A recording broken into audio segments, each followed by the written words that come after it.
petit Waster, comment tu vas? Bon, aujourd'hui je vais te parler de chaleur, d'humidité, de... Mais non, petit coquinou, on va parler de cardio. Oh non, encore. Parce que soulever des barres, ça va bien un moment, mais au CrossFit, tu sais que tu vas devoir te bouger le cul. Et il faut du cardio. Alors on en parle dans la vidéo.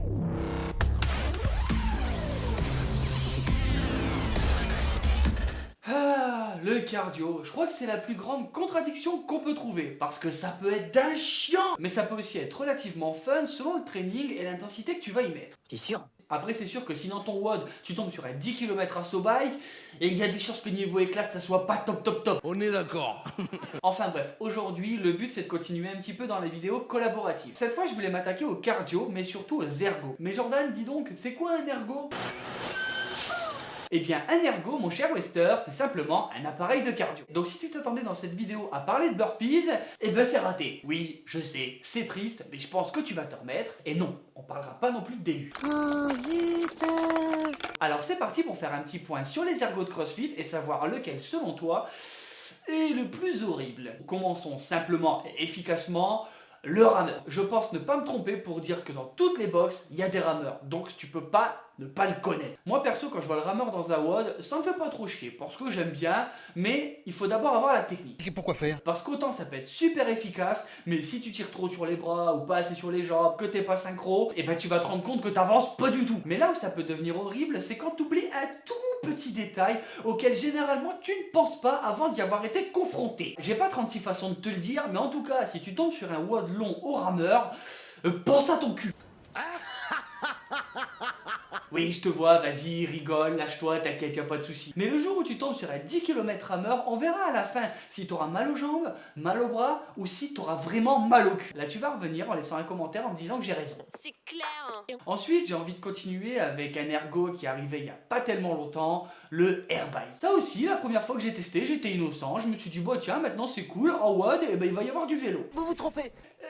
Mais comment te dire qu'à la fin de ce premier WOD, je me suis quand même posé une question importante. Comment Concept 2, dans tout ce qu'ils font, ils arrivent à rendre quelque chose désagréable? Putain ouais. Parce que quand on te parle de vélo, à la base, c'est quand même agréable. Tu te dis, ouais, tu vas passer un bon moment. Et ben non, avec ça, si tu t'y mets à fond, pas du tout, tu vas bien morfler. Pour ceux qui ont la chance, on va dire ça comme ça, d'avoir ça dans leur box. Vous avez vu comment vous congestionnez de ouf quand vous pédalez sur cette merde? Si tu sais pas gérer ton effort et que tu pars comme un débile, comment ça te déglingue? Et je te parle même pas que si dans ton programme t'as un fractionné à faire. Là, on est dans le stade de ouais. C'est de la merde. Et j'aurais qu'un conseil à ce moment-là pour toi, prépare le rouleau de massage après. Allez, je continue, toujours avec une œuvre de Concept 2, le ski erg. Et celui-là, pour autant, je te jure, il a une place dans mon cœur. Parce que t'as peut-être dû remarquer que j'adore le ski. Alors naturellement, quand on te vend un ergo en te disant « Oui, ça reproduit le ski de fond, tu vas voir, c'est le mouvement que tu fais avec tes bâtons », je me suis dit « Pas cool, quand je vais faire de cette saloperie, au moins quand je serai sur les pistes, ça va aller mieux. » Est-ce que j'ai eu l'impression de me faire royalement baiser? Exactement. Tu te doutes bien qu'en fait, eh ben c'est pas pareil. De mon point de vue, le ski erg,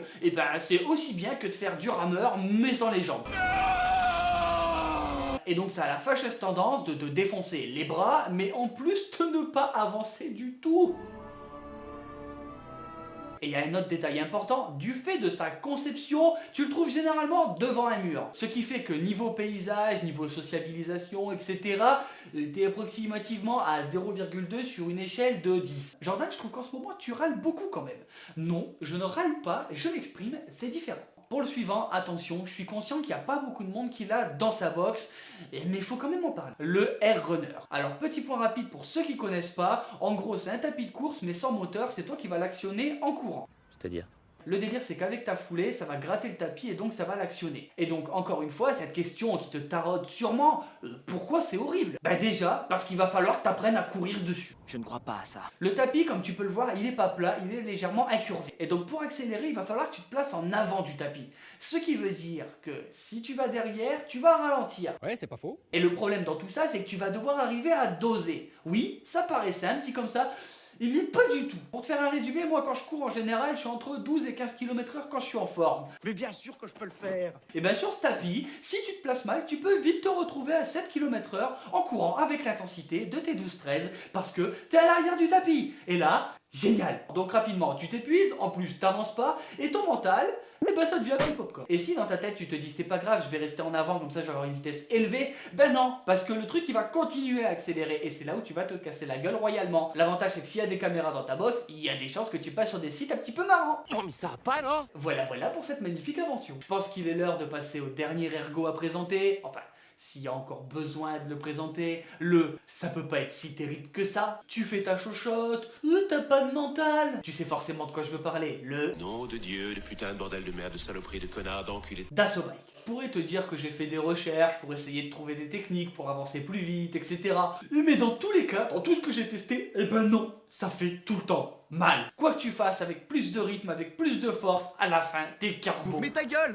Tu vois pas que je suis en train de jouer? C'est l'enfer. Il y a quelque temps, j'avais fait une vidéo où je te disais que la Bike, ça avait sûrement été inventé par un mec qui connaissait le démon en personne. Mais au fond de moi, je me disais, t'inquiète, au fur et à mesure, tu vas t'améliorer, tu penseras plus ça. Et ben non. Contrairement à tout ce que j'ai dit, je suis de plus en plus d'accord. Et j'arrive vraiment maintenant à reconstituer le schéma de pensée qu'il a pu faire. Genre, il est en salle de muscu, il fait du vélo, il se dit, non.